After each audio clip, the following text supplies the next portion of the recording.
Are you ready to create riches in your work and life?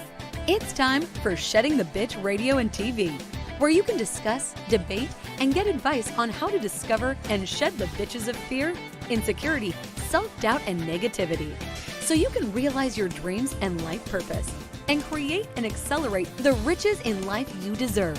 So let's welcome your Ball of Fire host, Bernadette Bose. Good day, everyone, and welcome. This is going to be a fabulous conversation today because we're going to talk about creating your desires. And we are going to do that with our guest, who I'm going to introduce in just a second. So let's get into this because we need to find ways to create our desires. So there is no limit to the amount of happiness that we as human beings can experience. There is no limit to how much love, laughter, excitement, or satisfaction we can feel. This universe is unendingly abundant, which means that it has the ability to yield to us whatever experiences we desire. Why then do some people manifest their desires so fluidly and naturally, while others are living lives of struggle, mediocrity, or quiet depression? Hard work alone does not guarantee a positive result. In fact, pushing forward with determination and effort when things are not going as planned usually only makes a bad situation worse. I can attest to that for sure. Energy, not action, is the source of all manifested things, and the desire factor is the definitive guide to achieving energy mastery.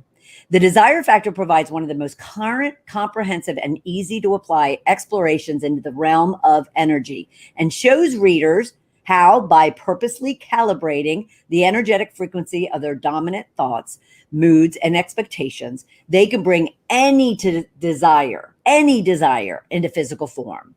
The book, The Desire Factor, is built around 7 universal principles, each of which assists readers in connecting with and deliberately harnessing the divine energy stream that sources all things. These are the principles of alignment, the principle of focus, the principle of joyful expectation, the principle of having, the principle of having, the principle of loving, the principle of surrender, and the principle of action. Now, what our guest and I would love for you to be listening for and thinking about are the 5 common obstacles that may be standing in your way of manifesting your desires. The 2 things that can stop someone from creating what they desire. The desire factor you have, which includes 7-step approach to creating desires that are like a combination lock. You just have to figure out what that combination is and unlock anything and everything that you want. We also want you to be listening for what the emotional dial is and how we can master it and generate our mood on purpose. And lastly, how can you make the shift from arguing for your limitations to advocating for your success? Now, for our guest, Christy Whitman, and myself, I provide you, or actually it's Christy and all of you, I provide you a rich question that helps you be grounded in the conversation we're going to have, in case you're like thinking, oh, this doesn't really relate to me. Yes, it does. So your rich question for today that we want you to be thinking about, and most likely Christy will answer it for you. And if she doesn't, then I'll get you the information in order for you to reach out to her. But the rich question I want to leave with you is, what is one thing that you sense, whether it's gently or with great vigor, that is holding you back from attracting everything that you want in your life? What is just one thing that you feel is holding you back? All right. Keep that in mind. And through the desire factor and the multitude of conversation we're going to have, most likely our guest is going to address it for you. All right. So let me introduce you to our guest. Christy Whitman is the New York Times bestselling author and the transformational leader who has appeared on the Today Show, the Morning Show, TEDx, and the Hallmark Channel. And her work has been featured in numerous publications and magazines. Christy teaches the law of attraction, energy mastery, and personal development with classes, meditation, and private sessions to help clients feel more aligned with the divine design of well-being, abundance, and success. She currently lives in sunny Arizona with her husband and 2 boys. And you can meet her and learn more about her at ChristyWhitman.com. So let me welcome to the stage, so to speak, is Christy. How are you? Hello. I'm so happy to be with you. Yes, you too. Well, first off, drop your head just a little bit. I love that image behind you. Is that a window? Yes. This is an art piece that I saw in Sedona. It was huge when I saw it. And I had contacted the artist and he said, I have one that's purple, which purple is my favorite color. Me too. And he said, yeah. And he said, so I have a small one. And I thought it'll be perfect, it'll fit right in that space between my blind or my shutters when I do interviews. So, absolutely. Yeah, I love it. It makes you feel very divine, as we're going to talk about today. Very divine. Yes. But before we get into all of it, give us an idea of kind of where have you come from, so to speak, to where then you're focusing in on this particular subject matter, which is so critical to people really opening up and realizing their dreams and goals. Absolutely. So 25 years ago is when I started learning about these principles, because I came from a place of I achieved things and I checked the box for all the things that I wanted in my life and I got them and I still wasn't happy. And so for me, it was a feeling of like, wait a minute, I'm in my young 20s, not now, I was 25 years ago. I'm in my young 20s and I've accomplished all that I wanted to do and experience, and yet I'm not happy. So what gives? And for me, it was a question of, is this all there is? And that question, that hunger, that thirst to learn more about how do I find and sustain my happiness and my joy, really led me on a really beautiful, conscious spiritual journey where I literally met a woman who said to me for the first time, again, 25 years ago, there was no internet back then, or, wasn't like it is now. There wasn't people online talking about this. She said to me, you create your own reality. And when she said that, something opened up in right? It was like undeniably this power, this force. Yeah. And then, excuse me, my mind kicked in. My mind said, well, how do I create my own reality? And she continued by saying, your thoughts are either attracting things to you or repelling things from you based on the way you think. And so that became like, what? And so for me, she gave me a homework assignment. And I'm so glad she did this. She goes, I want you, because this was the moment for me where I realized, wait a minute, I'm not my thoughts. My thoughts aren't real. Like there's something happening here. Like everything I'm thinking is not real and concrete. And so when I started discovering, she asked me to go home and just pay attention to your thoughts. And when I did that, I realized how negative I was, how critical, how judgmental. Not just of myself, but of everyone, God, everything, right? A mountain wasn't right. It was like nothing was ever right because it was coming through a filtration system of lack and limitation.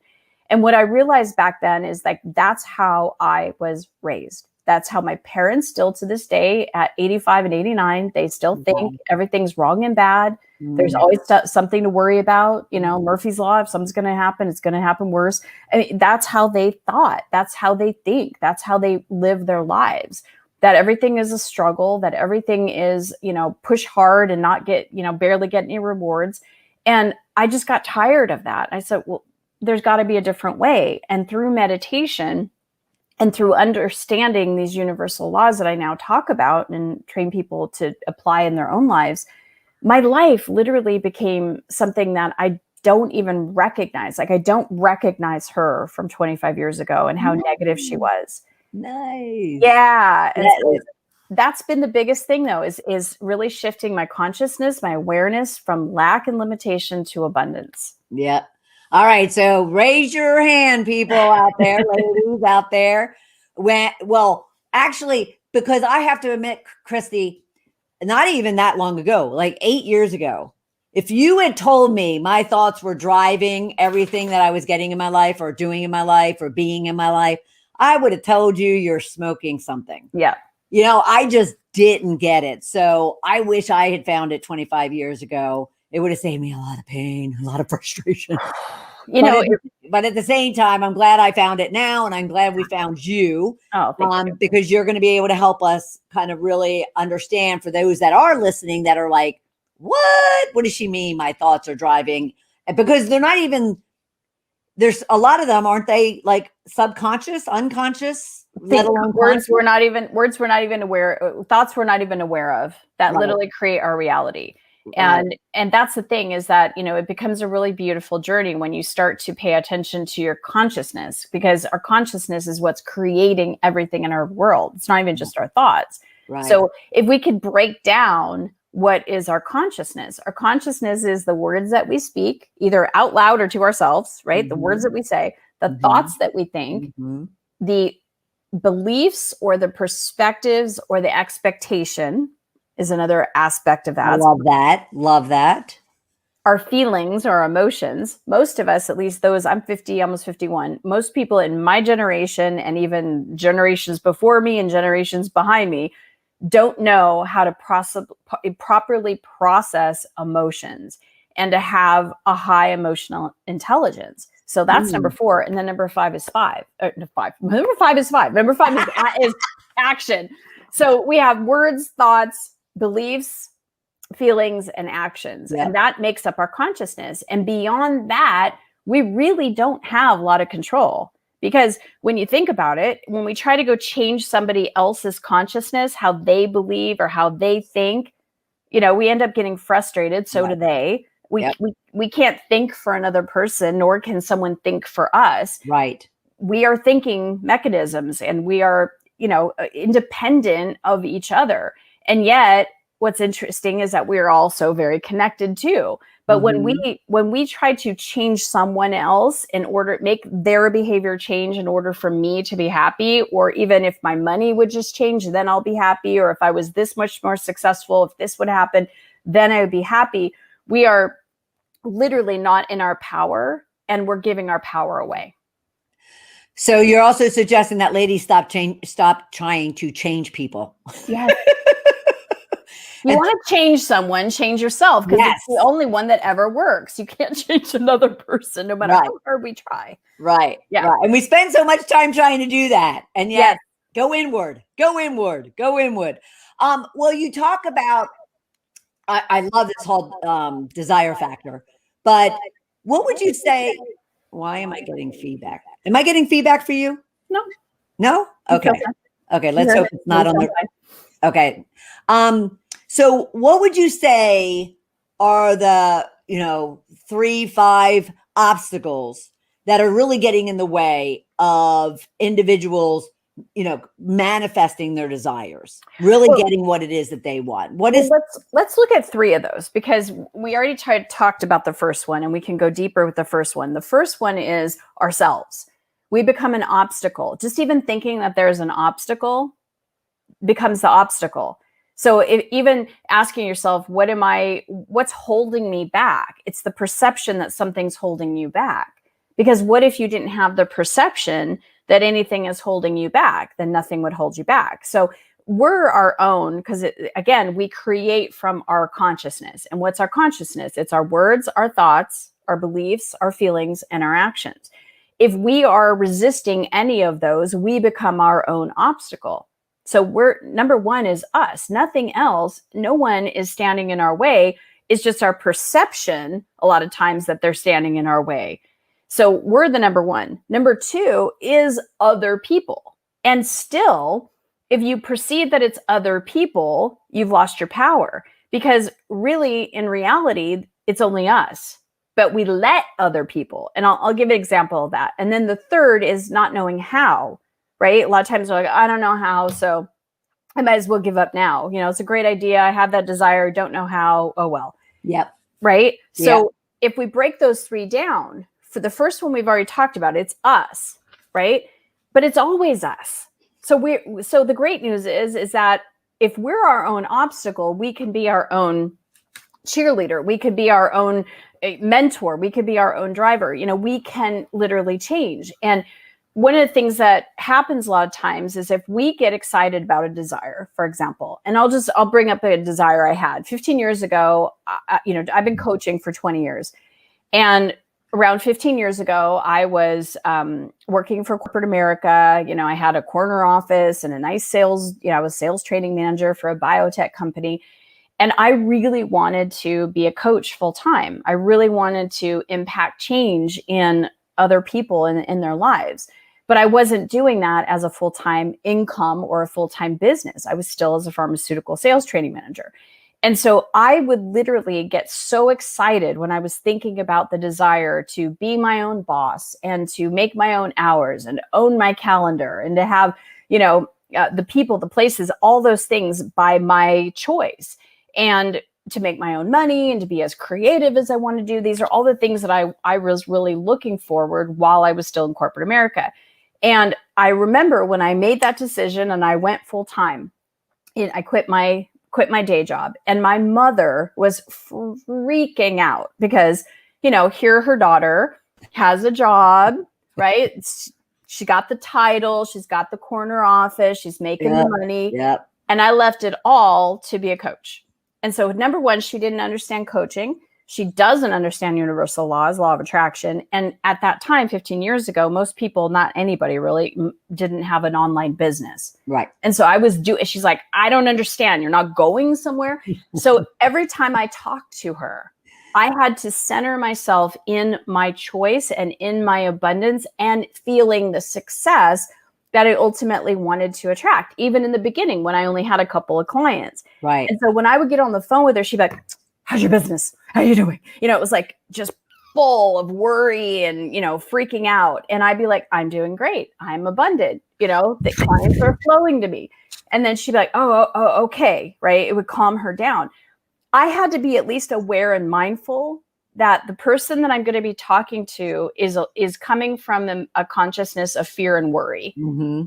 And if I'm going to be in a conversation with her, she's going to be projecting her fear and worry on what I feel stable about. Right. Yeah. So when you understand what the perceived obstacle can be, and some of it feels very real, like my mom, anytime I talked to her, and was very real. So I had to ground myself in feeling the passion and the purpose and the excitement and all the things of growing an online business and growing a coaching business. And so that became easier to do, right? When I understood that she's going to try to talk me out of it or try to get me to go back into corporate America, right? Yeah. And even though I didn't know the how, which is the third obstacle, by staying in the energy of it, the hows always come. Because we have to remember we're energy beings. Yes, we're physical beings, but anything that forms itself in the material world first comes from energy. You cannot be in a mindset of lack and feeling impatience and then have the fulfillment of the abundance of what you're wanting. It's two totally different vibrations. Right. Right. So the how, the desire factor is the how of how to manifest anything. You can hold that back up. Yay! It's so pretty. I just love her energy. It's amazing. But yeah, it's, so it's like we are the biggest obstacle. And once we understand that we're an obstacle with our thinking, with our feeling, with our perspective, then we can change it, because I can't change my mom. Right. I could just connect with myself to amp up my own energy so that my vibration is in success and not going to a place of fear and worry. Right. And the how of it, when I'm co-creating and partnering with the divine that gave me the desire in the first place, well, I know that the divine has the how. I just have to feel my way into it. Yeah.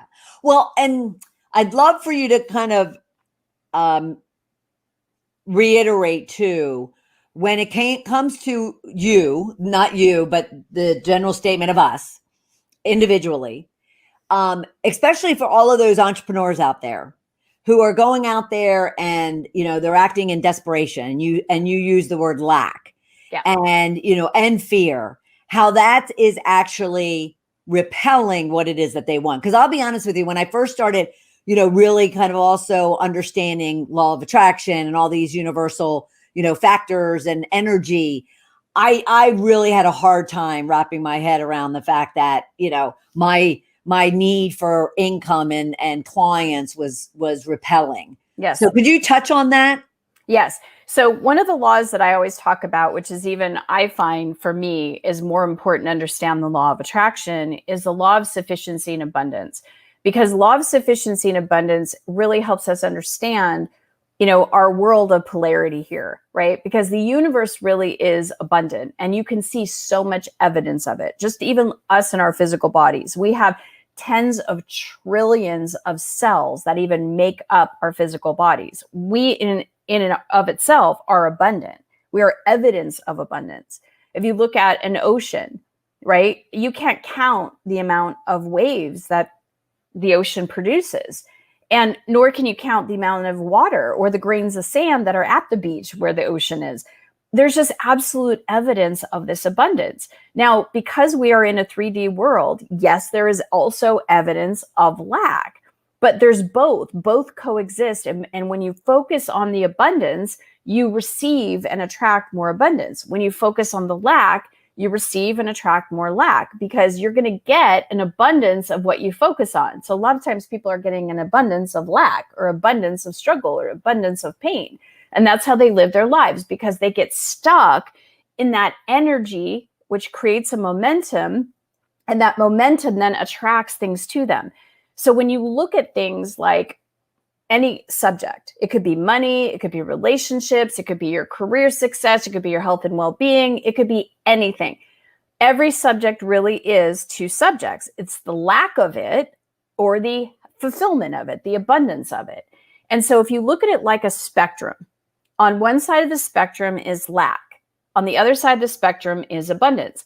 Now, Cliff Note version, lack always feels bad. You know you are in lack if you feel bad. So any of the emotions of trepidation, of disappointment, worry, fear, doubt, frustration, anger, sadness, apathy, all of that just does not feel good to a human being. That's when you know some part of your consciousness, either the words that you're saying, the thoughts that you're thinking, the perspective that you have, the feelings that you have or don't process, or the actions that you're taking are coming from lack.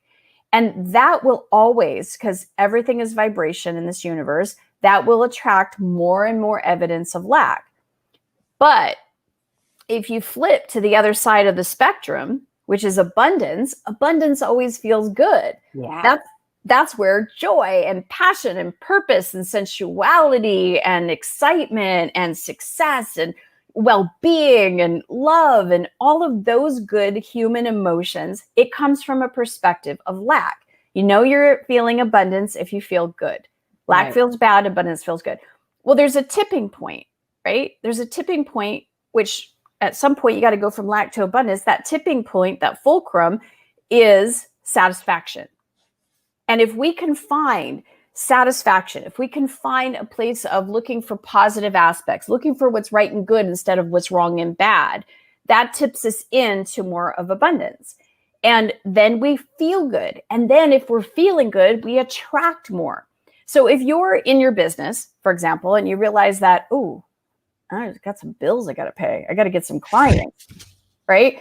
And your perspective is on, I don't have something, right? It's a reality. You're looking at it going, okay, I need this thing, right? How do you then vibrate in a place of abundance of having all that you need and more, so you're a vibrational match to it and not absent of it? Well, that's where the feeling, it's one of the principles that we talk about in the desire factor, but it's actually the fourth step. It's the principle of having. Whenever you notice you're lacking something, whether it's I'm lacking support, get yourself into the energy field of feeling what it feels like to be supported. If you're thinking that you're financially in lack and that you're in debt and all these things, well, what would the opposite of that feel like? What's the polar opposite? What would the abundance of flow feel like coming into you and in your life? So whatever we're perceiving that we're lacking, heck, it could be, I've been married to my husband 20 years, 25 years, 30 years. We just don't have any good sex anymore. There's no sensuality, or the romance has got out. when you're looking at something that doesn't work or doesn't feel good, you can ask yourself 3 questions. What do I want? Why do I want it? And how do I want to feel? Been in a relationship for a long time, love my husband, I want more romance. Feel the energy of what romance feels like. Let yourself come from a place of, I totally feel supported. I'm so supported in my life. And really begin to create an energetic relationship with a different feeling, because then you create a different reality from that feeling. Because your energy shifts into that new feeling. Yes. Which is, I mean, the minute you started talking about joy and happiness, I mean, I was like, woo, woo, Yeah. woo. You know, and then when you mention lack and, you know, desperation, it's almost like, oh, yeah, yes. Yeah. I love that. Well, and you touched on throughout that, you touched on kind of, you know, where you were at and where you are now, where your parents still are from a negative perspective. Yeah. And yet you also mentioned that when you got to a place where you really knew, you were really clear on what it was that you wanted. And gosh, what a fabulous, you know, place to be, is knowing exactly what you want to be doing, because it becomes, you know, you become unstoppable. Well, can I share something really quick though? Because I know a lot of people might be like, I don't know what my purpose is. Right, I don't know what my passion is. I don't know what my next step is. Right. I didn't either. When I was talking about 15 years ago, yeah. But 20 years ago, before I wrote my first book, before I became a coach, so it was probably 21 years ago now, I remember sitting in my house, and I was a pharmaceutical rep at the time. I was making great money, had lots of success. I was married, had my dream home. Like, you know, I had everything again. And I realized I'm not passionate and I don't feel on purpose with what I'm doing as a career. You know, it's funny. I was a pharmaceutical rep. So I would go to doctors and tell them to prescribe all these different drugs and show them reasons and graphs and studies of why they should and all this kind of stuff. But if I got a headache, I was putting peppermint on my head. I don't take drugs. And so for me to be a drug rep, right, it felt out of alignment. And so I asked myself, what is it that I'm missing? What is it that I'm perceiving that I'm missing? And it was being on purpose and having passion for what I did. So during that time when I didn't know what other forms to do, right, I started meditating on the emotion and the feeling of passion and purpose on a consistent basis. And it was in less than a month that all of a sudden I had my picture in a meditation of my very first book, Perfect Pictures. And I went to bed that night, and 1:05 in the morning, I was woken up with a voice just talking in my head that I couldn't turn off. I got up, went in my office, put pen to paper, and my hand just started writing. It was automatic. It was like scribing, and I didn't know what was happening. But as I was kind of letting it happen, I was reading a couple words, and I was like, that's not me. I don't know where this is coming from, right? And so I closed it, went to bed, you know, next night, 1:05 in the morning. It happened 7 nights in a row. And I'm like, I don't know what's happening. I think I'm writing a book, right? So I got the inspiration to reach out to Terry Cole Whitaker, who is a New York Times bestselling author. She was like the founder of one of the first ministers of New Thought Church 30 years ago. She used to teach Tony Robbins and, you know, all this stuff years and years ago. And I reached out to her. I said, I think I'm writing a book. What do I do? And so she goes, go online. Again, online was not online like it is now. Go online and find a literary agent. So I went into Google and I put literary agent, and this guy's picture pops up. He's a publisher and a literary agent. I reach out to him. He says, send me your manuscript or notes that I was taking at 1:05 in the morning. That was, you know, and I sent it to him and he accepted it. Nice. Right. So I got the book published, held the baby in my hand, and all my friends and family who were not the target audience for this book at all, they all thought I had lost my cookies. They were like, oh my God, she's gone insane. So they were not the target audience for this. So I thought, well, where is my target audience? So I started speaking in spiritual bookstores and churches, and I started doing workshops, and people then started asking me to coach them. And they would say, oh, are you a coach? And I'm like a cheerleading coach? No concept of coaching, right? Didn't even know existed. And I was like, oh, no, but call me on the phone. So I would have people calling me on the phone. I'd walk them through working with the universal laws and some exercises, helping them move their energy. And then they would call me back or email me back these amazing stories of how they found the man, or they got out of debt, or their health got better or something. And I was like, God, I love this. I'm so passionate. I'm so on purpose with this. Oh, interesting. I didn't even know that was a career. Right. I didn't even know it existed. Right. So I've been following that passion and purpose for 20 years doing what I now do. So when I got to that place 5 years later where I'm like, okay, I'm a pharmaceutical sales training manager. I know this is what I want to do for the rest of my life, but I know what I do want to do. I would drive myself to work every single day and think about the positive aspects about my current situation, because there's a lot of things that I could have looked at as negative. Yeah, absolutely. And I knew that if I would stay in the negativity, if I stayed in the lack of it, I wouldn't attract what I wanted. And this thing that I wanted, a career as a coach, being home, being able to be, create a family and be able to coach from home where I get to see my kids all the time when they're babies and all that. Yep. That was the vision. Nice. And so I'm driving to work, didn't even have a boyfriend, because at this point I'm now divorced. Right. So I'm driving to work going, oh, I'm so grateful for this job because I make a lot of money and I can have nights and weekends to coach. I'm so grateful for this job because I'm 15 minutes away from, it's a beautiful drive into work, 15 minutes away. I could go home. I'm so grateful for this job because I've got my friend that we can go get a tea in the afternoon. And I'm so grateful for this job because it's preparing me for the courses that I'll create someday when I am a coach. Right. Yep. So I would amp my energy up. And even though the first person I would see when I walk in the office was my boss, and we called him Eagle because he was always hovering around everybody, I wouldn't let Eagle upset me, because I was just, someday, here's a positive aspect as I'm looking at him, someday I won't be here, I'll be my own boss. Yeah. And so I kept my energy, I kept that my consciousness in a place of already having created it, but not feeling like, oh, when's it going to come? Being impatient. Because that's lack. I had to be in the fulfillment, looking for the positive aspects of what I was experiencing now while getting excited about what was coming. Right. Knowing that things come in time and they come when they're supposed to come. So acting desperate and in lack is not the way to attract it. Well, when we are in a positive energy, when we're in joyful expectancy of it, when we're literally working with all the different principles that go step by step by step, you can't do one before the other. You have to go step by step by step. When you do that, then your desires do fulfill. You find yourself in the middle of going, wow, I desire that. Now I'm living it. And that's very, very exciting. Very exciting. You got me all amped up. But I want to go back to that when you found your purpose, you knew it, you kept yourself positive and in that high energy, space.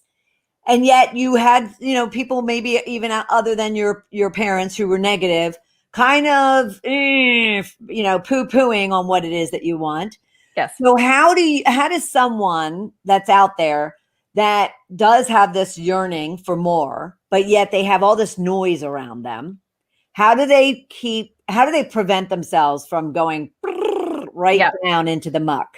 So you don't allow yourself to attach to other people's opinions or worries or fears. So for example, what I would do is if my mom was like, oh, well, blah, blah, blah, and her energy was like all in worry, I would say, well, that's an interesting perspective, because it allows her to have her perspective without me trying to change her or make her see my way. And I can just go, okay, I get that. You're afraid for me and I'm not. So, I respect that. And you can respect me that I've got this. Okay. And so when you can come from the perspective, and that's one of the laws I talk about is the law of allowing. When you look at somebody else, like you have to convince them in order for you to be happy, to believe what you believe, or for them to change, you're not in alignment. Right. You're out of alignment. Right. But when you're in alignment, you're like, these are my desires and this is why I want them. And this lights me up. And you can feel the energy and the fulfillment of it before it ever manifests. There is such a conviction there that you stay solidified in your own alignment and conviction and your own feeling, because you're already having the experience of it. Yeah. You're not waiting for something to happen. And that's what most of us were raised with. If you want something, you want to be successful, you have to go do A, B, and C, and then. Right. No, it's feel the success and then, Right. right? Right. Oh, I love that. Well, and it's similar. Would you say it's similar to and live as if you already have it? Yes. There's certain things, right? Some people think, oh, I'm going to live as though I'm already abundant, and then they go spend a bunch of money that they don't have. No. It's not about doing an action from that place. It's about feeling it. And then if you are inspired, if you get that inspired action, because action is one of the principles. We're human beings. We are the action takers. Whether we're going to go take ourselves and go do a meditation, that's an action. Or whether we're going to do something really big, like run a marathon or get on stage or whatever it is, that's an action too. We're always action takers. Sometimes it's an internal feminine action. Sometimes it's a more of a masculine, action as far as moving something, doing something, right? Both of them exist. Both of them are actions. And we need to take that. But any action taken from a place of worry, fear, doubt, lack will result in more lack. Mm-hmm. If you're taking action from a place of total alignment and you feel good taking that action is going to warrant more benefits of feeling good. Right. Yep. And who wouldn't want more good? Well, we all want to feel good. Yeah. I mean, that's the reason that this book at this time came through me, and I channel the council. So I, bring in a different awareness. And this book was channeled by the council with my stories. And it's an important book for this time because it literally teaches you step by step by step. There's, for many years, people have been given pieces of the puzzle and then not putting the pieces in the right place. Right. And I love about this is that it's step by step. It gives you the 7 principles, and don't do one before the other. You do them in the exact order. And when you do, you feel good. You get excited about your life again. You feel like beyond even hope. You're like, wow, right? It's like, wake up and enjoy your life. Right. And that's what this book is doing for people right now. And regardless what the desire is, because the desire and allowing ourselves to have desires really is creation. And we're all creators. We want to be creating. We want our energy to flow. We want to feel good. Yeah. Wow. I do feel good now. I felt good before I came here, but now I feel really good. Yay. But I do want to clarify for those viewers and listeners who may not be as evolved and when it comes to all of what it is that we're talking about. Explain the council. And then would you be able to share with us the 7 essential laws so we can at least have an idea as to what they are? Yes. So really quick, the 7 essential laws are inside the book, but they're not the 7 steps. Correct. So I just wanted to share that. So do you want me to share the steps? Do you want me to share the steps or the laws? Oh, I'm sorry. The steps. Okay, perfect. So, and then the council is, and it sounds always crazy when I say it. And my teachers have always been channeled teachers for 25 years, but it still sounds crazy when I say it. Yep. But my consciousness goes out and higher consciousness comes in. It's like for someone that has like just a higher vision, they have that moment of clarity, like that higher mind versus being in a lower mind, right? Well, I go beyond that where I'm not even in my mind. I literally exit my consciousness and the council comes in, and their sense of humor and their wisdom and the energy and everything that comes with it, people just either go, whoa, I can't handle that, or oh my God, I'm in love with them. So usually have 2 different type of reactions. People are like, okay, she's wackadoo and I'm out of here. Or other people are like, how can I get more of that? I would have been the former 5 years ago. Right. I would have been looking at you like, what the heck are you talking about, Christy? But now it's like I'm all loving it. Okay. Yes. All right. So most people, I think the most mainstream is Abraham Hicks, right? Yes. So Esther Hicks channels Abraham. That's what I do with the council. I channel the council. Right. So for those of you that are familiar with that. So the 7 steps though, did you have a question about that? Nope. Right. Okay, perfect. So they're just amazing. It's just high energy. It's incredible information. I just feel so blessed to be able to bring their work out in the world. Nice. Yeah. And so they were the ones that said, here are the 7 steps in the exact order. It's coming from a higher consciousness. The first step is alignment, meaning you have to know who you are and what you're connected to and where the desire comes from, and to be aligned with that higher order. So for example, each of us that's alive right now, are any of you beating your own heart right now?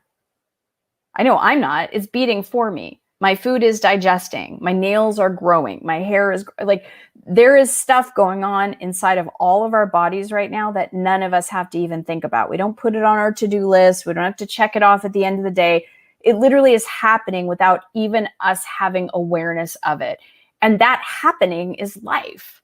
We're all alive. Well, what is that life? That life is energy. It's the divine. It's what some speak of God. It's in us, or we would not be alive.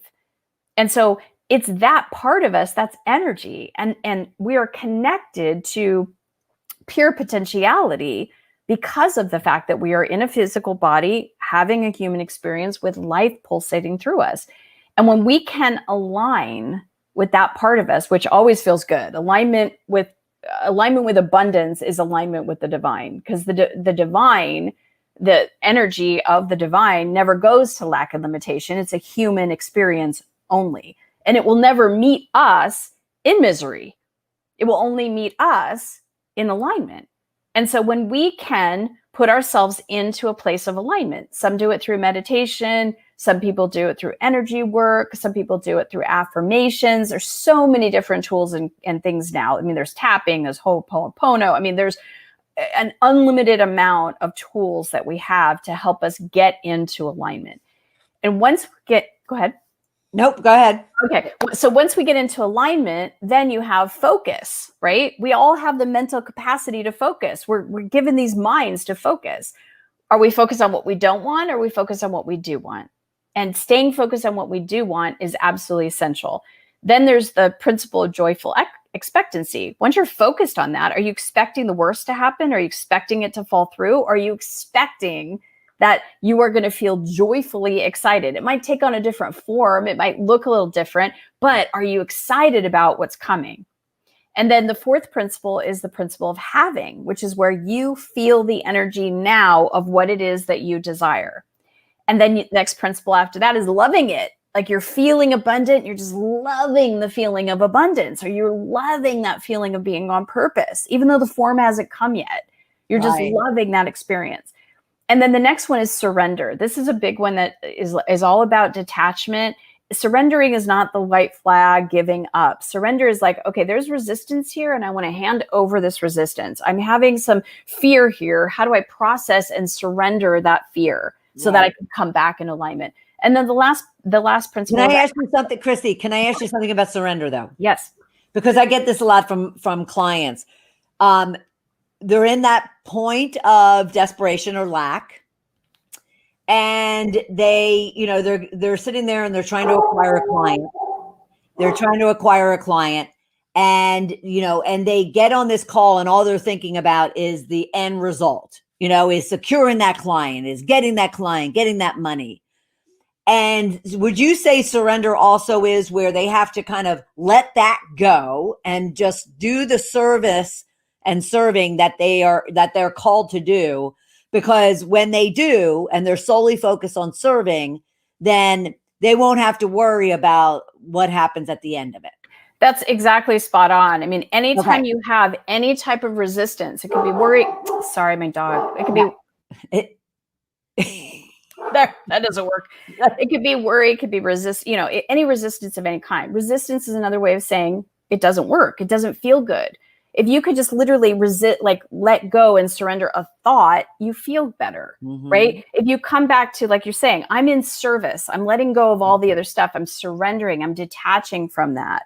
That's what we're getting at. Awesome. Get out of the way of it. Awesome. All right, next. So the last one was the principle of action. Okay. And that's where, what I talk about in this book, as far as action is concerned, it's not about working yourself to your just have exhausted. Yeah. It's not about working hard, because we all know a lot of hardworking people that don't have what they want, that are unsatisfied, that are unfulfilled, that are still in lack. Right. My dad was one of them. He worked until he was 85 years old. And he had this perspective that nothing was ever going to work out. He was always in resistance, but he worked really hard 6 days a week. So if he worked hard, if working hard was the formula, then so many people would be successful. Right. It's not just about working hard. It's about working with the fullness of who you are, putting yourself fully into an interview or a book or a conversation or whatever it may be, business meeting, but you're taking that action, not holding any of yourself back, with the fullness of who you are, doing the absolute best that you can do in that particular moment. Right. Love it. Love it, love it, love it, love it, love it.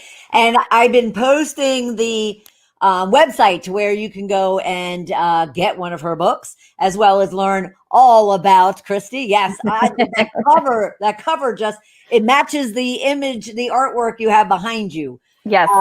Is the desirefactor.com. But I also want her to talk about, because as we've been talking, it is about words as much as it is actions and thoughts and feelings and emotions and beliefs. And you have a free video series that you call Watch Your Words. So could you share a little bit about that for our viewers and listeners? Absolutely. So for years, because we're talking about very esoteric principles, we're talking about energy. It's how do you hold that? It's concrete. People would ask me all the time, well, how do you start? What's the first practical thing that you can do? And I, for years, would say, you have to watch your words. And then they would go, well, what words? So I compiled a list of 30 words and phrases that pull our energy down, that leave us rooted in lack and leave us in struggle, in that whole victim consciousness. Right. There are 30 words and phrases that people say all the time and do not even realize what it's doing to them. So I created a video series. The videos are every day you get a video. It's 2 to 3 minutes, so they're quick. And you're told the word or the phrase to eliminate why and what to say instead, because it leads you towards your desires. Nice. Yeah. I love that.